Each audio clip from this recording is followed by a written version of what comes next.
Olá, meu amigo, olá, minha amiga, tudo bem? Estamos mais uma vez juntos nessa live de direito do trabalho e de direito previdenciário. Aqui a gente interage as duas áreas e hoje nós vamos ter um tema que está realmente aí entre os dois domínios, que é o tema relacionado ao perfil profissiográfico previdenciário.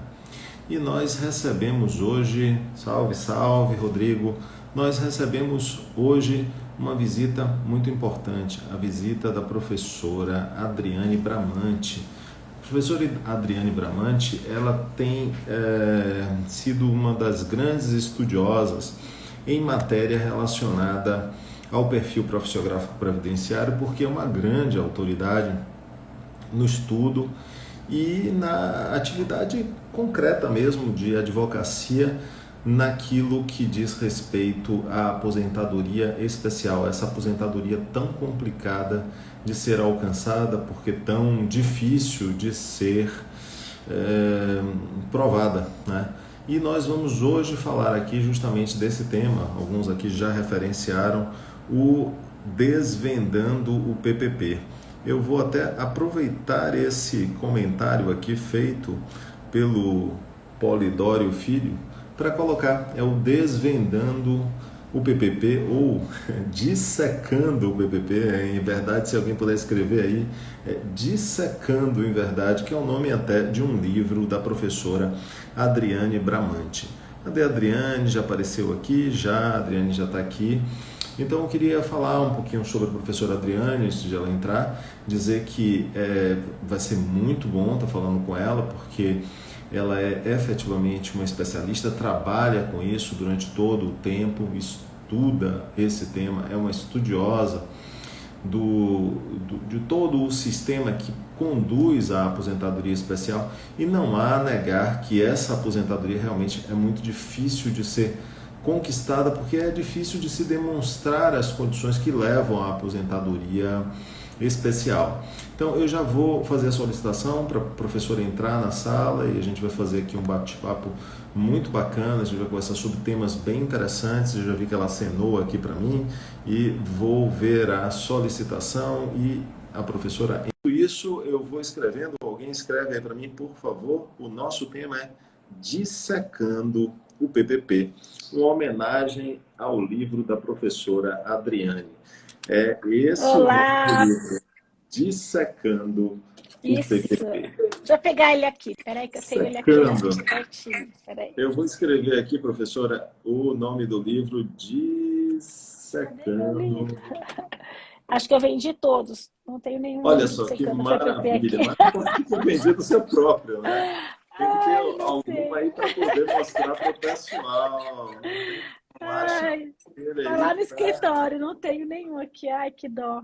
Eu Ah, só não tem tenho esse aqui problema. que eu lancei agora, que é o especial no Uhum. Brasil, que foi a minha tese de doutorado. Mas o dissecando PPP, ele levei tudo para o escritório, porque acabou. Ele é muito rápido. Sim, sim, é mesmo porque é do Ai, interesse prático de muita gente, não é, Adriane? verdade, Olha, verdade. inicialmente a gente já se conhece, muito prazer em revê-la. Quero dizer Prazer da é minha meu. admiração ao seu trabalho tão cuidadoso, tão importante, que é esse trabalho que você faz no âmbito da aposentadoria especial, você que está sempre presente na mídia, assim, global. Outro dia estava assistindo a TV, outro dia não, anteontem, Semana né? passada, aham. Não, eu não tenho, Ontem, tenho nem uma sei. reprodução dessa imagem. Aparece tanto que eu nem sei mais. Você já. Eu estava vendo e estava lá falando sobre os benefícios da devolução, do pessoal que vai Ah, devolver. sim, sim do auxílio emergencial, né? O pessoal que Isso, recebeu isso. e E agora aí está estava tendo que lá a devolver. sua fala sendo reproduzida, e disse, Que tem legal. um apelo midiático, né? Bem amplo. Obrigada. Gente, eu estou vendo já que já está aparecendo aqui pergunta, mesmo sem a gente ter começado a falar uma palavra. Olha só o seu prestígio. São Ah, que 119 pessoas. bacana, que legal. Bem no início, eu fico muito feliz com a receptividade das pessoas ao seu nome, né? Aliás, existem pessoas que eu acho assim que são mais ou menos perfeitas traduções de algumas coisas, ou que lembram nomes, né, de coisas ou de situações. Então a gente fala Adriane Bramante, a gente lembra de quê? A gente lembra Especial. direito previdenciário, aposentadoria especial, Aham, perfil sim. previdenciária. Isso é muito bom, né? É muito Então, vamos bacana mesmo essa receptividade, Luciana, é muito legal. isso, e que chamem mais e que venham mais aí, porque realmente Amém, essa amém. live ela Venham, venham nunca. todos, venham E todos. venham todos, apertem esse botãozinho aí do coração. Eu acho que Isso esse aí. também joga os aviãozinhos. Então vamos falar sobre o PPP. Pois é, o PPP ele surgiu no começo da década dos anos 2004, né, que ele começou a ter exigibilidade, mas ele antes já tinha sido anunciado. Isso, em 97. Na verdade, a primeira Isso, vez que falam de perfil profissiográfico, nem era PPP, era perfil profissiográfico, foi ali na 9.528 de 97, 9.528.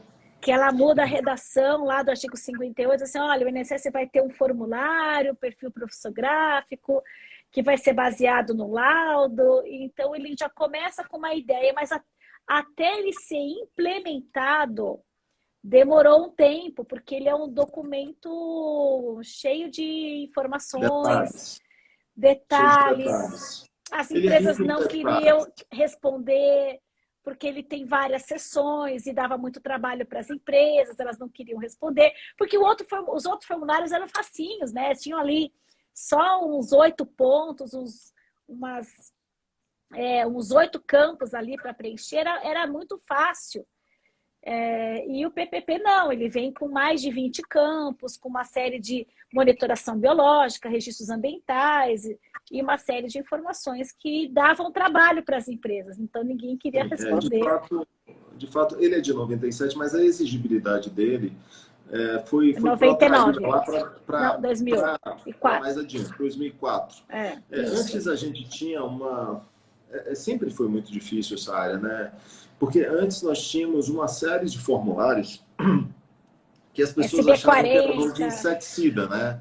SB40. DIRBEM 8030, Dizes DSS 80, DISSB Dizes BE 5236. 5235, Isso. DIRBEM 8030. E muita gente não conseguia traduzir, né? Diretoria de De benefício. benefício, Diretoria do Seguro Social, Secretaria de Benefício, e o número é o número do formulário número 8030, formulário número 40, Para né? quem Então, sabe, é super fácil até de traduzir isso, mas, olha, eu me lembro que uma colega minha, eu sou juiz do trabalho, tá? Eu sou juiz do trabalho desde 95, e ensino previdenciário, claro que você tem expertise em aposentadoria especial, tem mas expertise você não em fica atrás, perfil não, você sou eu, profissiográfico você conhece previdenciário. bastante da matéria Eu também. sou uma pessoa que milita nas duas áreas, mas eu Uhum. me lembro de uma colega minha, logo depois que ela formou, eu formei, ela formou na minha turma, nós formamos em 93. E ela chegou para mim e perguntou, Luciano, você que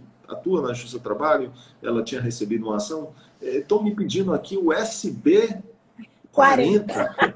O que é isso? É um inseticida. Eu achei tão bacana isso. Ai, Eu continuei utilizando a formulação de ai, bacana. Vou levar para as minhas aulas esse inseticida, é legal. parece muito. Mas olha só, Uhum. a gente tem pouco tempo, então vamos ter que ser bem objetivos em relação a isso. Sabemos que o PPP é um documento histórico laboral, isso aí a gente já sabe. Sabemos que ele tem diversas informações. Sabemos que ele tem informação de registros administrativos, meioambientais. Afinal de contas, sabemos que é um documento complexo. Mas sabemos também, e aí é que vai começar um conjunto de perguntas, não vai faltar pergunta para você. Não Sabemos é. também que o preenchimento dele é realizado pelo empregador, tá? Isso. A primeira pergunta que surge para que as pessoas possam beber da sua informação. Como controlar as informações que os empregadores lançam, embora eu saiba que agora em setembro se autorizou o PPP digital, o que vai facilitar muito, as pessoas vão poder acompanhar, mas antes disso, como acompanhar o que está lá no PPP antes de a pessoa receber, porque recebendo tudo errado, ela vai levar para o INSS e o INSS vai dizer, não dá para conceder Pois aposentadoria é. especial com base nisso. Como acompanhar e como É, consertar o que está errado, Adriane? Na verdade, Luciano, a gente tem uma prova diabólica que jogou nas costas do trabalhador e ele não tem a menor condição de produzir essa prova, na verdade. Por quê?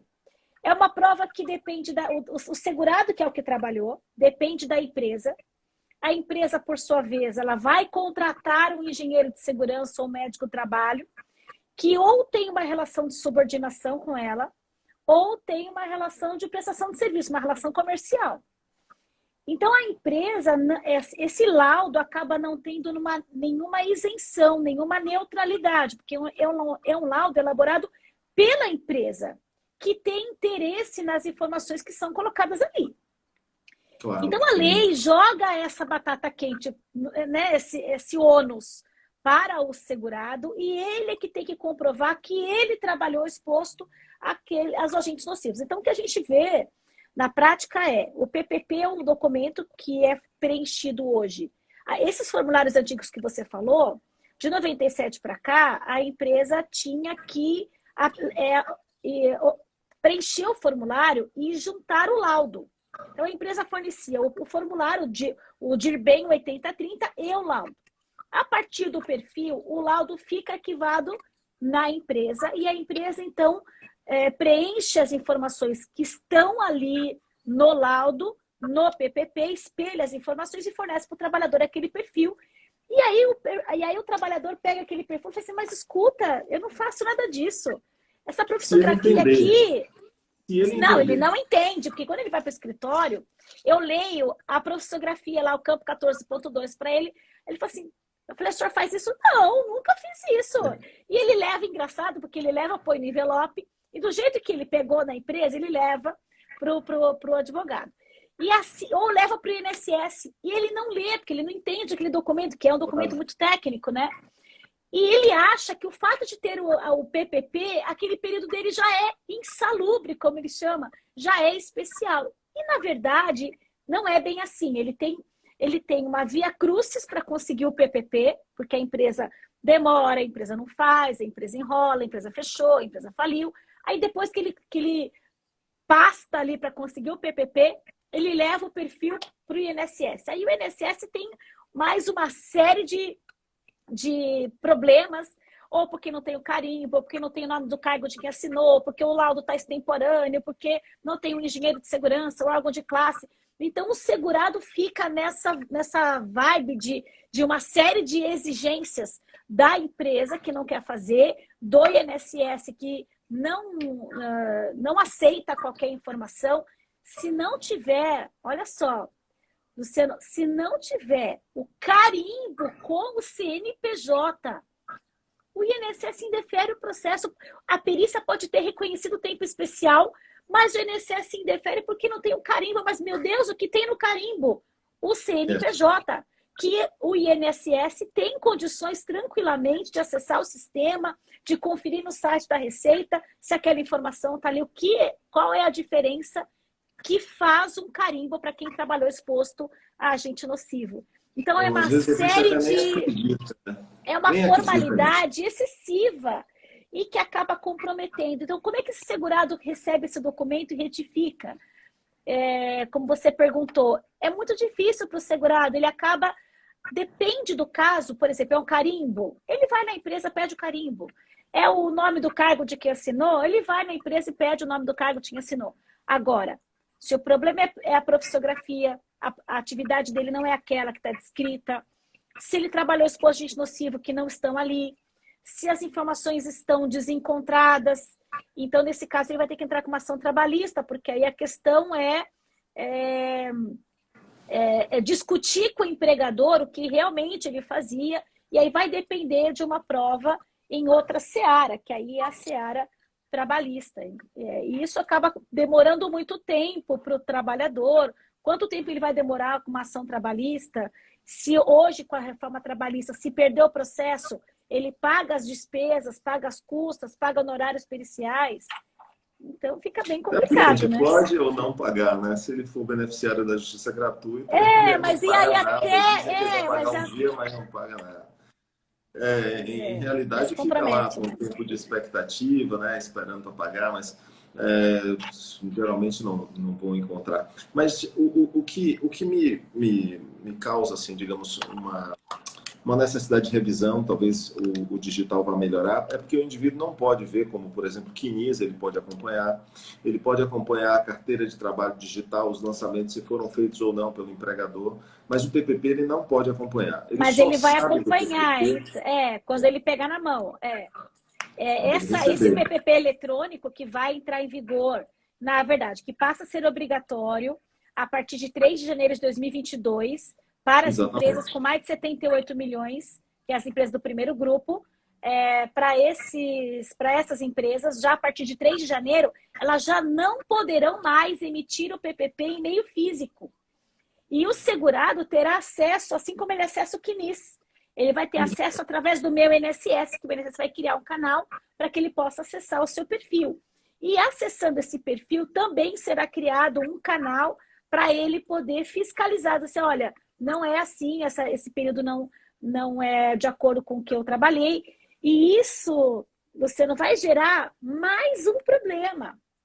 Porque, por exemplo, se tá ruim, vai ficar pior. Assim, melhora de um lado, mas olha só. Vamos imaginar que eu tenha 20 empregados no setor de prensa. E ali a gente chama esse grupo de Grupo Homogêneo de Exposição, que é o GHE. Todos esses trabalhadores do setor de prensas estão expostos a um ruído de, sei lá, 84 decibéis. Só que um entra com uma ação trabalhista e comprova que aquele 84 não é 84, é 89. Essa ação trabalhista teria que mudar o nível de ruído do GHE. Mas então, uma ação trabalhista vai mesmo, gerar né? um reflexo. Isso vai gerar um reflexo. Só que aqueles que pegaram o PPP com 84 e não tiveram direito, vão ter direito a revisar essa aposentadoria, ou revisar o seu benefício, ou ter o PPP com o valor. Então, uma ação trabalhista vai gerar um reflexo para todo o grupo homogêneo de exposição. E vai depender da justiça encaminhar um ofício para a empresa para que ela mude o PPP eletrônico lá no sistema do E-Social, no S2240, para que todo o grupo homogêneo de exposição possa ter a retificação do seu PPP, ainda que isso não faça parte do pedido ali, porque o pedido é para aquele reclamante.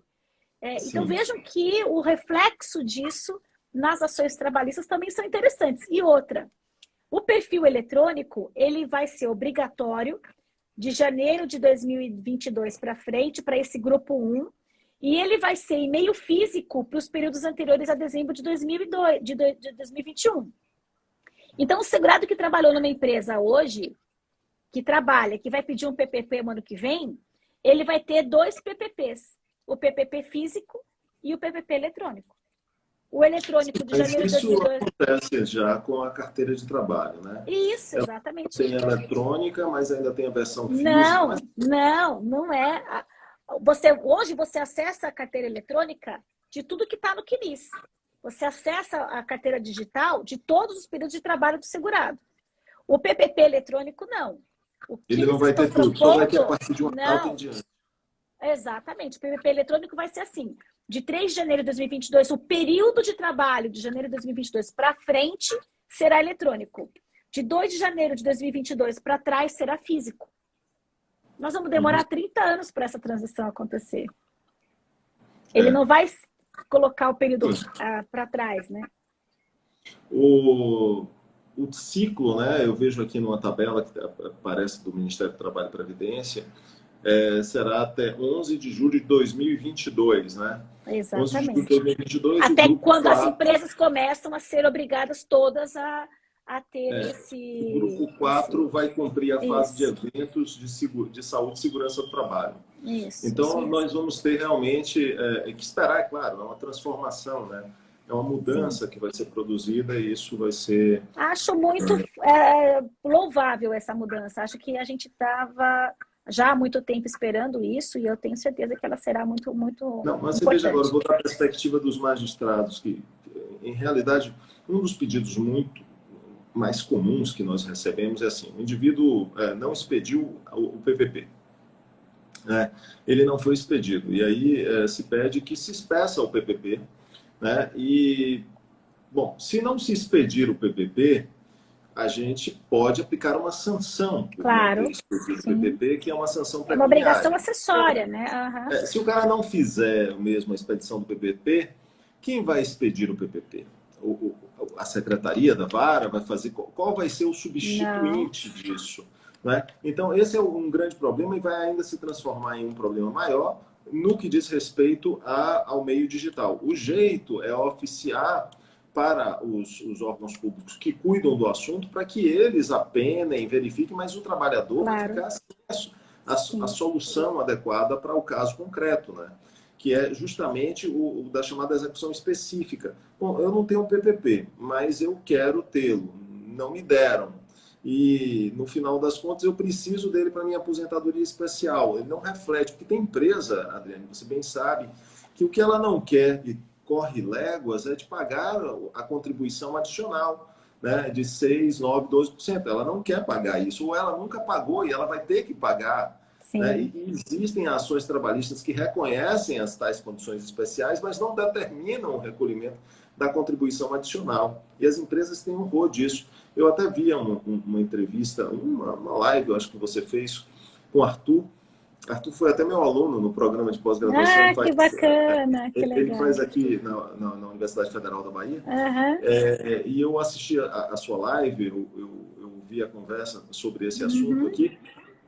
E uma das pessoas dizia assim: porque a orientação lá na empresa é de colocar errada a informação no PPP. Pois é, olha que Mas por que absurdo colocar? Porque isso. para a empresa é melhor que não tenha isso tudo se a empresa não está recolhendo Claro. 6, 9, 12. Né? Sim, se ela tá protegida, se ela protege o trabalhador, tem uma discussão se ela vai ter que pagar o adicional ou não.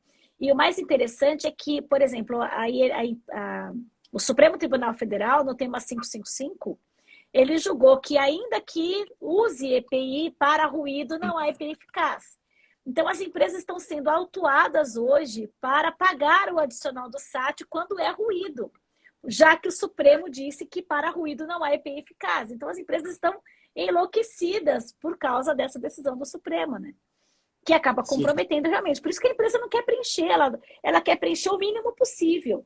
Porque se ela preencher toda a verdade, ela acaba ficando comprometida. Não só o adicional do SAT, mas ações regressivas, ações cíveis, ações fiscais, penais. Tem uma série de implicações as informações que são colocadas. Na verdade, o PPP é uma autodeclaração do empregador e é uma confissão da sua situação de trabalho, né? de Realmente meio ambiente de de trabalho, de meio meio ambiente, ambiente de trabalho. exatamente. Então, Agora, compromete eu realmente. conheço situação de algumas empresas que elas preferem até pagar a contribuição adicional, mesmo que não exista situação geradora disso. Eu digo, eu fui juiz Não, e aí tá juiz de fins errado, né? industriais. Não, É. ela faz isso porque ela não quer complicação para ela não Mas aí quer. não adianta, porque ela paga o adicional do SAT, aí ela fornece um PPP, que é baseado num laudo que não tem agente nocivo, Não adianta, não, não não, adianta, não mas adianta ela também não nada, toma esse porque ela está passivo gastando para dinheiro à ela. toa. Ela está gastando dinheiro à toa. Está gastando dinheiro à E toa, ela, porque ela não está gerando o agente nocivo, ela não tem exposição. Então, aquele adicional não vai ter serventia nenhuma, porque o trabalhador não vai conseguir se aposentar em especial por causa. Não tem presunção de a prova de nocividade, o fato de ter o adicional do SAT. as empresas que geralmente fazem isso é porque trabalham com. Até eu vi aqui rapidamente uma passagem, o Ricardo falou, trabalha com agentes cancerígenos, né? Então a avaliação já passa a ser qualitativa, né? Sim, Porque aí sim. já é diferente. Então talvez por isso ela não. Sim, se o Ela agente não. for Ou, cancerígeno, nem se discute, realmente. Aí nem EPI não tem. E nós tivemos uma mudança recente no decreto 3.048, pelo decreto 10.410/2020, que ele altera o artigo 68, parágrafo 4º do decreto, para dizer que o agente cancerígeno, se você comprovar que ele foi eliminado de acordo com as normas trabalhistas, né, os procedimentos trabalhistas, que não haverá o reconhecimento do tempo especial. A questão é justamente essa. A palavra eliminar é não existir, é a impossibilidade de se expor ao agente, porque ele não existe no ambiente. Mas, por exemplo, o processo produtivo de uma empresa tem formaldeído. A empresa diz assim, olha, vou tirar o formaldeído, substituir o formaldeído, sei lá, por água solúvel, por óleo, por outro produto que não é cancerígeno. Ele tira a nocividade, então ele impossibilita o segurado de estar exposto a um agente cancerígeno, porque ele não existe mais. Então, não é eliminar com o EPI, ninguém elimina agente nocivo com o EPI. O EPI ele pode neutralizar, pode diminuir, mas não eliminar. Então, e o decreto lá fala em eliminar. Então, a gente tem que prestar muita atenção nisso, porque o verbo eliminar é diferente do verbo neutralizar. Sim, sim. Muito, muito bem dito. Olha, a gente tem um monte de perguntas aqui. Eu nem sei como é que eu vou administrar. Eu pediria que fizessem dentro da caixinha, porque aí eu consigo ver as perguntas que foram feitas. Tem aqui uma pergunta que apareceu, né, sobre a empresa fechada. Empresa é a maior fechada, dúvida de todos. Como é que essa empresa fechada, que vai ser demandada lá no Judiciário Trabalhista, para apresentar o PPP, ela não vai... Não vai entrar com ação trabalhista, Luciano, porque não vai resolver, vai citar quem? Não tem como, não é pela trabalhista que você vai resolver. Os responsáveis pela empresa, pelo menos os mas ele sócios. não tem o laudo, não tem a empresa, não tem aí, como é que faz, né? Porque assim, não é a prova do trabalho, é a prova do trabalho especial. Então, precisaria fazer uma investigação no ambiente laboral. Então, o que a gente tem usado no previdenciário quando a empresa fecha são duas questões diferentes. Se ele exercer uma atividade, por exemplo, de soldador em uma indústria metalúrgica, e o período foi antes de 95, quando a gente enquadrava por categoria, não precisa de nada. A própria carteira profissional é a prova, não precisa fazer nada, nem entrar com ação, nem trabalhista, nem previdenciário, nem nada. O próprio INSS reconhece e dispensa o PPP. Está lá no artigo 270, parágrafo 1º da IN 77. Não precisa de PPP quando enquadra por categoria profissional em uma das categorias lá dos decretos de 64 e de 79. Agora, quando o período enquadra por agente nocivo e eu preciso do agente, nós temos utilizado a similaridade. Então, por exemplo, uma empresa de vigilância, uma empresa de indústria metalúrgica ou uma indústria de imóveis. Então, eu vou juntar um laudo de uma indústria de imóveis, de uma empresa de vigilância, para demonstrar essa similaridade do ambiente. Faço ali uma análise do KNAI, verifico qual é o porte da empresa, junto prova testemunhal e faço na própria ação previdenciária essa prova de similaridade para a demonstração desse tempo especial. A Justiça tem reconhecido isso de forma mais... Claro, não é fácil, né? Mas é o caminho que a gente tem utilizado para isso. Aliás, em aposentadoria especial, eu acho que quase nada é fácil assim, nada, né? É fácil. Muito difícil. Não é facilzinho. Sempre tem alguma dificuldade e assim, os profissionais que atuam nessa área precisam estar sempre muito atualizados, porque a jurisprudência é muito volátil. Existem mudanças frequentes e existem posições frequentemente tomadas pela TNU. Você sabe, né, que eu até evito o juizado especial federal, né, Luciano? Para especial. Nas minhas aulas, eu sempre oriento a não entrar com ação no JEF. Por exemplo, similaridade no JEF é ruim, dependendo do PPP, no JEF não dá. Então, eu tenho recomendado que o melhor caminho para as ações previdenciárias de especial, primeiro, o melhor caminho é o do recurso administrativo antes do judicial. E, se precisar judicializar, que entre com ação na Justiça Federal, porque os TRFs têm entendimentos mais flexíveis e não tão voláteis quanto o Juizado Especial Federal. Para você ter uma ideia, nós temos hoje no juizado uma súmula, que é a súmula 68, dizendo que o laudo extemporâneo é prova. Já a turma nova agora acabou de julgar um tema representativo de controvérsia, que é o tema 208, que ele diverge, a tese fixada pela TNU diverge do tema 60, da súmula 68 da própria TNU. Então, até eles não sabem bem o que falar, o que fazer, fica bem complicada essa questão das divergências de posicionamento e tudo muda muito toda hora. Acaba complicando realmente e deixando um pouco instável essa questão da segurança jurídica. Insegura a situação do coitado segurado, né, que agora tomou também uma bomba especial, embora não tenha relação com o PPP, inevitavelmente a gente entra na questão relacionada à aposentadoria especial com a questão da soma, né, de pontos, que faz com que o indivíduo que não precisava ter idade mínima tenha idade mínima. Pois é. E aí, como é que você está enfrentando isso aí?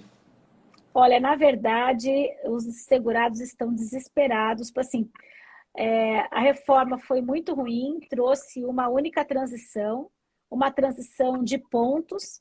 Todos eles que estavam ali chegando perto da aposentadoria. Eu tenho um cliente que faltavam 10 dias para completar os 25. Ele vai ter que trabalhar mais 8, por causa de 10 dias.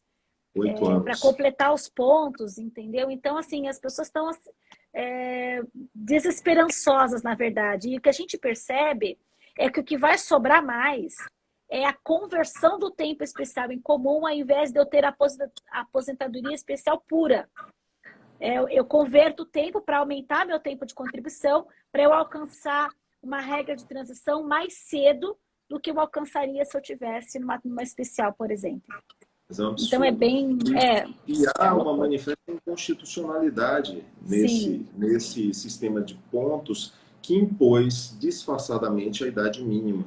Porque, afinal de contas, se alguém precisa se afastar dos riscos de uma atividade, essa pessoa não tem que ser constrita a trabalhar mais tempo do que aquilo que é considerado como o número máximo de anos na atividade violadora. E, na verdade, você perde a essência, né?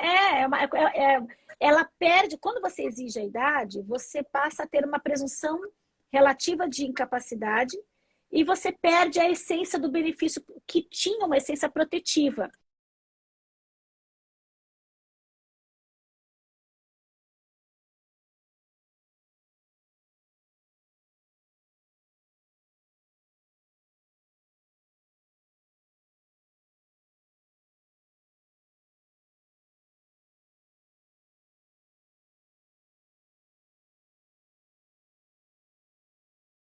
Adriane? Voltamos? Eu estou te vendo te ouvindo. Eu estou te vendo te ouvindo. Então tá bom, achei que não estava. Não, Então, você parou de falar. Engraçado, você parou. Eu fiquei ficando parado olhando você. Bom, então vamos lá. Então, e mais ainda quando esse prejuízo é ratificado, quando a gente tem um cálculo igual ao cálculo de todo mundo, cai na vala comum. Qual a vantagem que o segurado tem de se aposentar na especial? Nenhuma, porque o cálculo é o mesmo. 60% mais 2, aqueles 25 anos que davam a ele direito a 100%, hoje dá a ele, nos mesmos 25 anos, 70%. Para ele pegar 100%, ele tem que trabalhar 40%. E a mulher, 35%. Não, nas atividades que são de insalubridade mais grave, né, de condição meioambiental mais severa, como, por exemplo, minas de subsolo, né? Minas de subsolo. A enfermagem agora. O indivíduo que começa a trabalhar bem cedo, lá, sei lá, com 21 anos, ele vai ter que ficar numa expectativa de ficar numa mina de subsolo por um período extensíssimo. Até 55. Imagina. Não vai acontecer, né?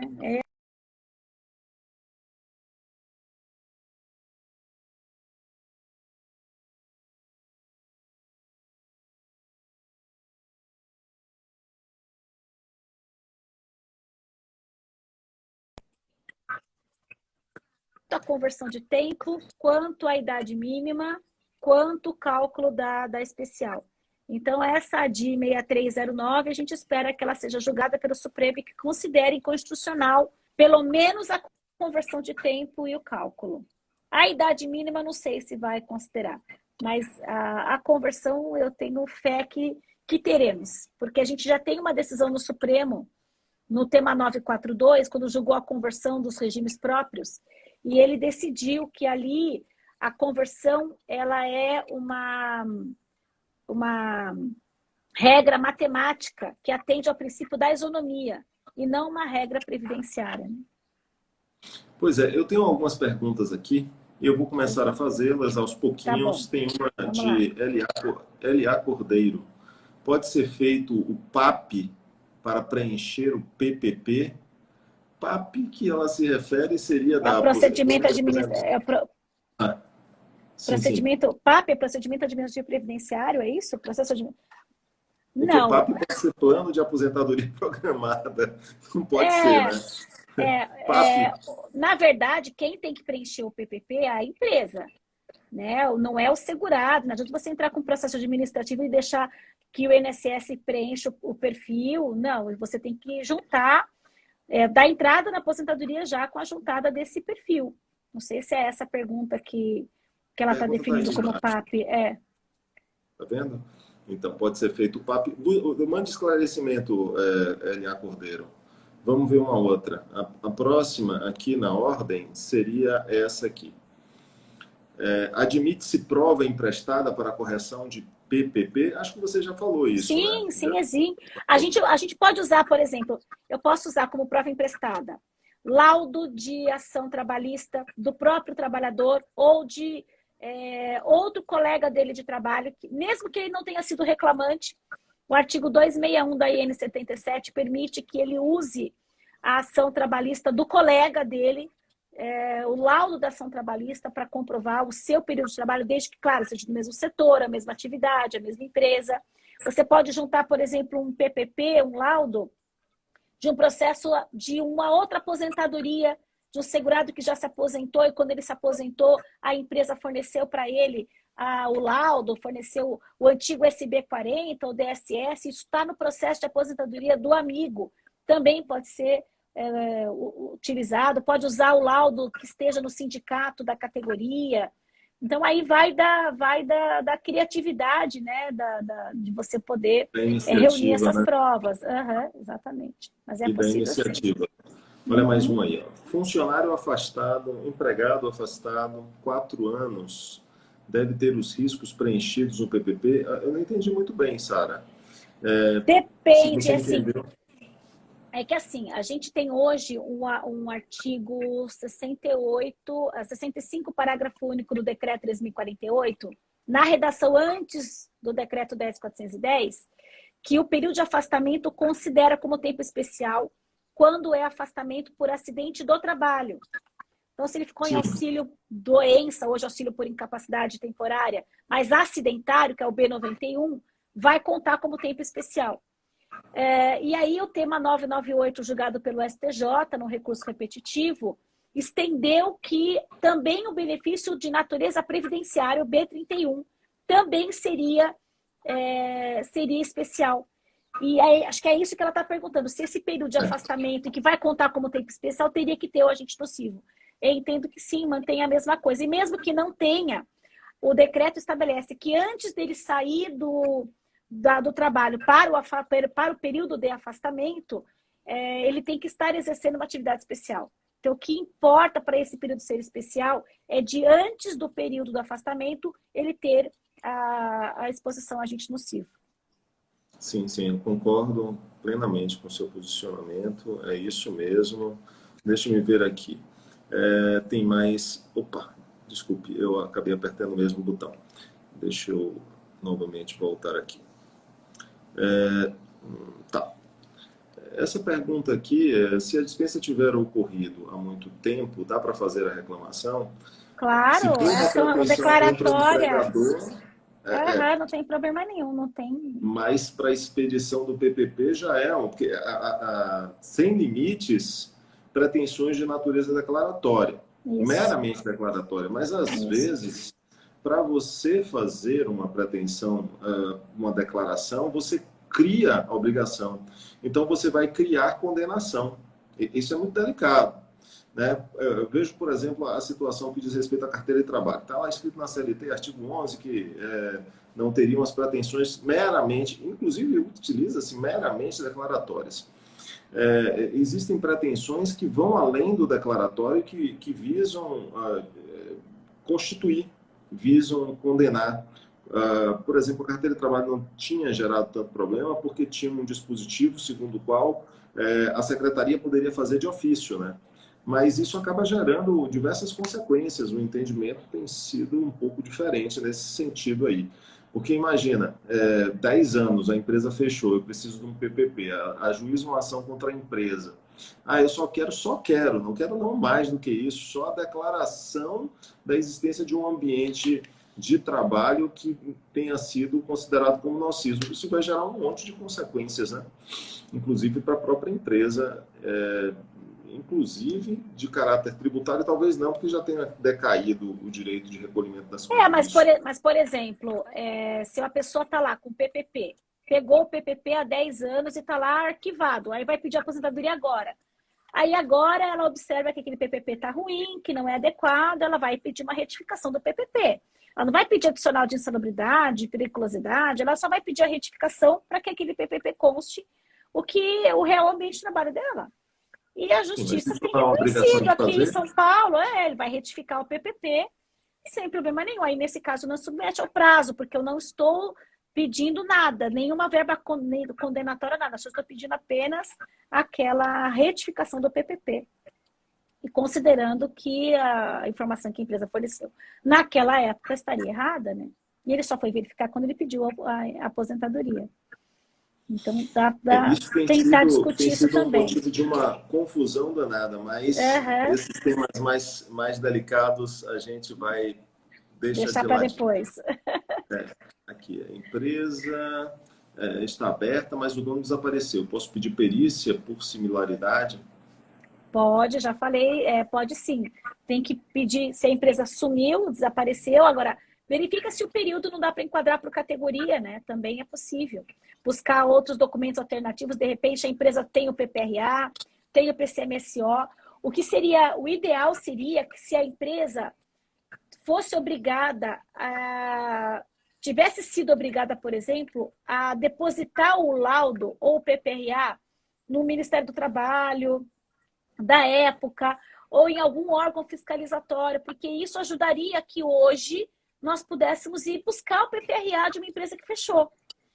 Então, a empresa era obrigada a ter o PPRA, mas aquilo ficava arquivado na empresa, não era obrigado a depositar esse PPRA ou esse PCMSO em nenhum outro órgão. E isso acabou prejudicando todo mundo que hoje vai buscar um documento que não tem. Certo, vamos aí para outra. Campeã de perguntas, viu? Até hoje, a pessoa que mais recebeu perguntas. É que o tema é complexo. E é um tema que realmente tem um apelo. Muita popular, dúvida, né? Bom, mais uma aí. Aqui, qual é a NR que trata da metodologia da aferição do benzeno? É a 12, é NR15, anexo 12A. NR15. 15 trata de tudo que diz respeito trata à todas as insalubridades. Tudo Isso, de periculosidade. E o benzeno tem a NR20, que fala dos postos de combustível, que também tem ali o benzeno. Tem uma circular do INSS, a circular memorando número 8 de 2014, que diz que o benzeno para a gente, o INSS tem que considerar especial. E o benzeno também está na LINAC, né, na lista de agentes cancerígenos para humanos, e que também é considerada cancerígeno. Poxa, conversar com um especialista é outra coisa. Nossa Senhora, muitas informações. Bom, vamos falar um pouco do PPP, porque senão vai ficar uma coisa meio que, tipo, a gente esperava que você dissecasse o bichinho e você está dissecando. Então, a gente falou de muita coisa do PPP aqui. Você tá falando também, de mas a gente está falando da parte que é mais difícil, né? Vamos pegar um instrumento, E vamos pegar agora a seção de registros ambientais. Sim. Na seção de registros ambientais, existem algumas... que a gente está falando não somente para advogados, para pessoas interessadas de uma forma geral, né, pessoas que têm ainda um conhecimento em construção, e você encontra nessa parte de exposição a fatores de risco algumas referências que parecem enigmáticas. Por exemplo, fator de risco e técnica utilizada. Essa é a parte mais... Essa é a parte mais, hoje, que mais está indeferindo o benefício. O PPP traz ali risco, aí a empresa vai colocar físico, químico, biológico. Depois, lá no campo 15.3, vai colocar qual o fator de risco. Então, se o fator de risco é físico, qual é o fator de risco físico? É o ruído, é o calor, é a radiação ionizante, eletricidade, ou agente químico, ou biológico. E aí, no 15.4, vem a intensidade e a concentração. Por quê?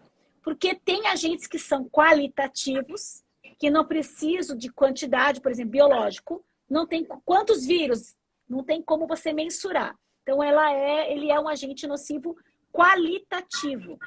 Então, a empresa não preenche, às vezes ela coloca no campo 15.4, ela escreve NA, não aplicável, né? Ou ela coloca só qualitativo. Quando é quantitativo, por exemplo, ruído. O ruído é quantitativo. Então, não é qualquer ruído, é o ruído de. E aí, no 15.4, a empresa vai ter que colocar qual é a intensidade desse ruído. E nós temos uma regrinha do ruído, acima de 80 decibéis, até 5 de março de 97, acima de 90 decibel, de 6 de março de 97 a 18 de novembro de 2003, e acima de 85, e aí equiparando já para trabalhista, a partir de 19 de novembro de 2003. E aí, no campo 15.5, a empresa quer que, o INSS quer que a empresa diga qual foi a técnica utilizada para essa medição. Ela usou a dosimetria, ela usou a técnica pontual, ela usou a técnica instantânea. Qual foi a metodologia que ela utilizou para aferir esse ruído? E nós temos hoje duas normas, né? A gente tem a NR15 da portaria 3214 de 78 e temos hoje as normas de higiene ocupacional da Fundacentro. Então, o INSS quer encontrar nesse campo 15.5, até 31 de dezembro de 2003, o INSS aceita se a norma foi a NR15. E de janeiro de 2004 para cá, ele só aceita se a norma foi da NHO 01.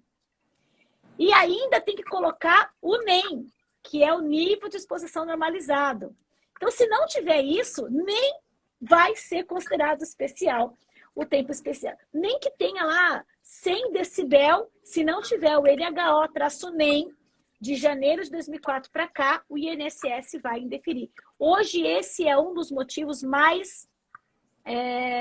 que mais causam, que mais tem indeferimento por causa das empresas que não têm conhecimento, não querem colocar ou não sabem como tem que colocar. Às vezes acham que coloca NH está tudo certo, coloca NR15 também está, e isso acaba comprometendo o indeferimento. Judicialmente, isso é tranquilo, tanto NHO quanto NR15, no Conselho de Recursos também, na TNU tem um tema, o 74, que foi julgado pela TNU também, NHO e NR15, sem problema nenhum.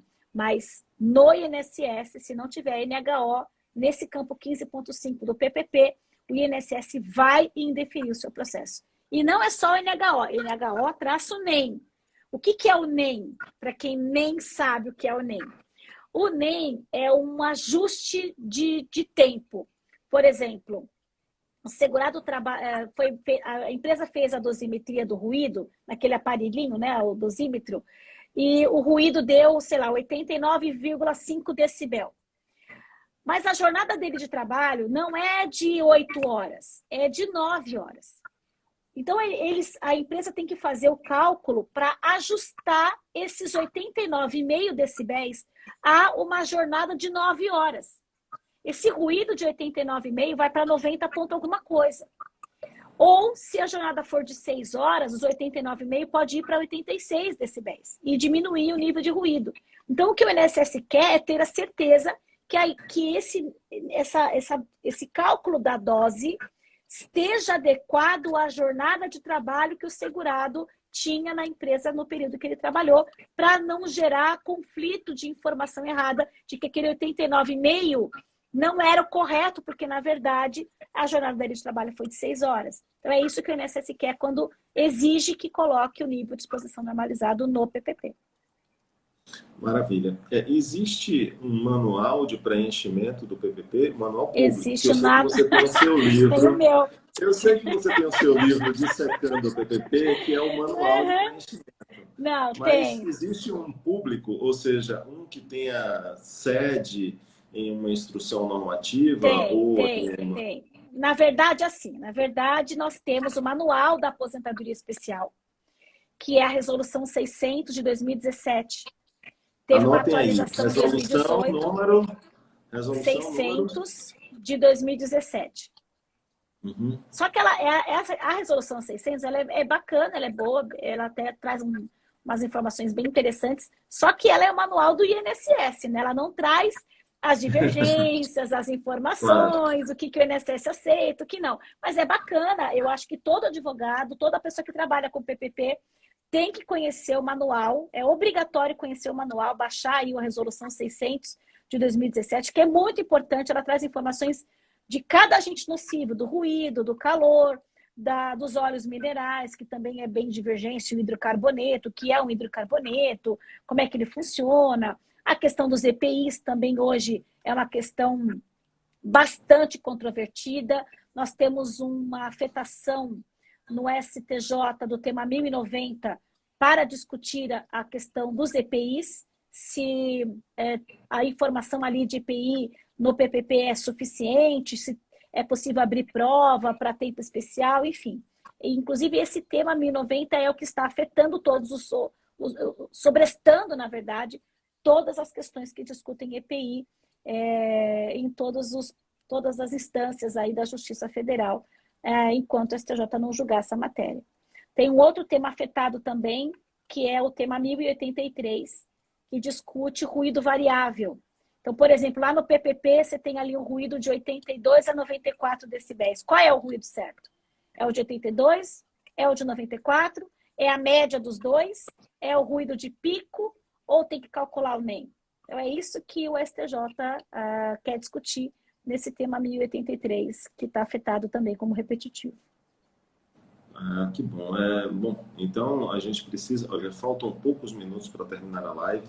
Eu acho justíssimo que você faça uma bela de uma propaganda do seu livro, que eu acho importante que assim Que seja. pena que eu E não não tenho somente aqui, isso, os gente, que eventuais dó. cursos. Não, mas o nome é Dissecando o PPP. Isso, a aposentadoria especial, dissecando o PPP, da editora Lujur, Isso. e a edição dele é 2020. Eu estou escrevendo, mas só para o ano que vem, a edição 2022 vai sair. Eu estou esperando implantar o PPP digital para o eletrônico, para a gente ter um pouco de experiência do que vai da implantação, se isso vai rolar, se não vai rolar, porque as empresas E, estão já, a partir de 13 de outubro, já são obrigadas a informar o S2240, que é o campo ali do E-Social. Então, eu quero que isso seja efetivado, que haja o PPP eletrônico para ver se vai estar realmente no site do meu INSS, as pessoas vão ter acesso a ele, quais as dificuldades, para que a gente possa levar isso para o livro também, porque o livro tem esse caráter bem prático, né, para a advocacia, para as pessoas que trabalham da empresa, para a justiça, para decidir, para eu olhar mesmo como é que faz para entender, porque em cada campo do perfil existe um porquê, existe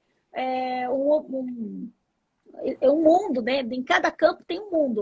E eu brinco que assim, o perfil ele é um formulário que ele exige conhecimento tributário, conhecimento trabalhista, meio ambiente de trabalho, direito engenharia. penal, porque engenharia, segurança do trabalho. Então, a gente tem um formulário que ele é extremamente rígido e muito complexo, porque cada campo realmente tem uma necessidade de informar e o porquê.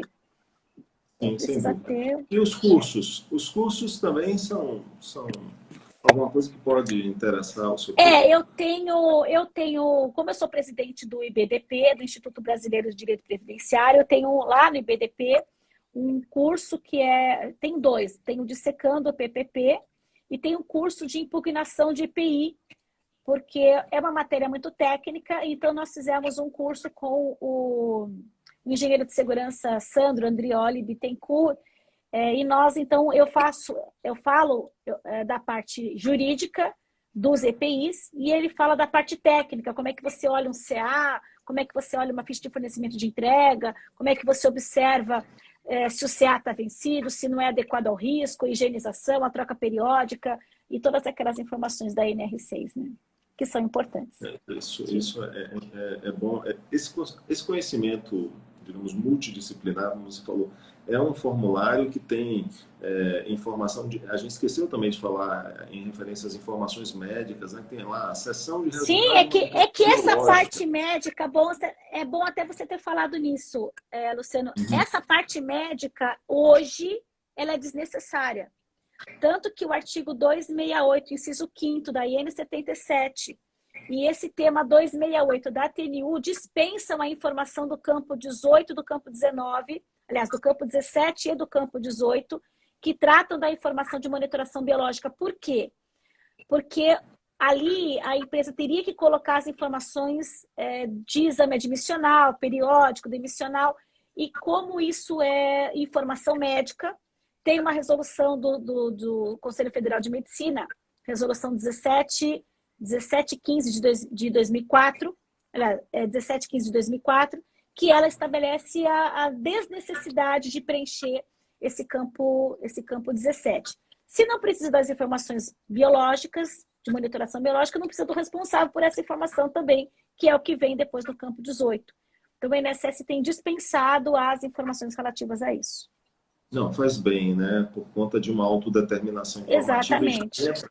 Também, talvez, no seu estudo, já nessa edição, mas muito certamente com o desenvolvimento na próxima edição do seu dissecando, sua aposentadoria especial, sobre a LGPD, né? Que a LGPD Sim, é essa desconhecida, né? Que a gente está lidando com ela, mas não sabe ainda a extensão dela em termos de efeitos, né? Porque no direito a gente lida com efeitos. Então, com certeza, ela vai ter uma participação importante na determinação disso que a gente está estudando, que é o PPP, porque tem um monte de informações que pertencem, em verdade, ao segurado e que estão sendo manejadas por terceiros. Então, exatamente. De certa forma, os estudos de PPP podem, de LGPD, é tanta sigla, podem acabar impactando aí nos nossos... Verdade. Gente, eu queria dizer que para mim foi um prazer imenso estar com a professora Adriane Bramante, é uma satisfação. Adriane, você é de um carisma extraordinário, tem uma grande energia ao falar, dá para perceber o seu amor, o seu envolvimento com essa questão, que acho que não se faz nada sem amor, sem vontade. Não chegamos a lugar nenhum. Tem essa coisa que nos liga ao objeto de nossa apreciação. Então, eu queria te agradecer, te parabenizar, né, pela sua força como professora, pelo seu entusiasmo como pesquisadora e como advogada. Certamente, muitos daqui que têm problemas de natureza previdenciária já sabem o destino certo de lhe procurar. E as tantas perguntas que não foram respondidas, se a professora Adriane tiver chance de fazer... Manda lá no meu direct, a hora que der eu respondo, gente. Eu tenho aula hoje 6h30. Isso mesmo. Pessoal, muito obrigada, professor Luciano também. É um prazer falar com você. Obrigada pela oportunidade. A gente pode marcar outras vezes, porque eu adorei a fala. O tema é gostoso, a gente vai desenvolvendo, vai chegando muito de pergunta e a gente não vê o tempo passar. Obrigada pela oportunidade, estou à disposição de vocês. Obrigada a todos vocês aí que mandaram seus likezinhos, coraçõezinhos. Eu adoro, olha, fica aqui o meu coração para vocês. Um beijo grande, fiquem com Deus. A gente se vê pessoalmente, se Deus quiser, por esses eventos presenciais que nós, se Deus quiser, e Ele há de querer, né, que a gente possa fazer em muitos anos que vem. Obrigada, gente. Foi um prazer. Muito obrigado. A live vai ficar salva, assim. Muito obrigado. Tchau, Adriane. Tchau. Prazer é meu.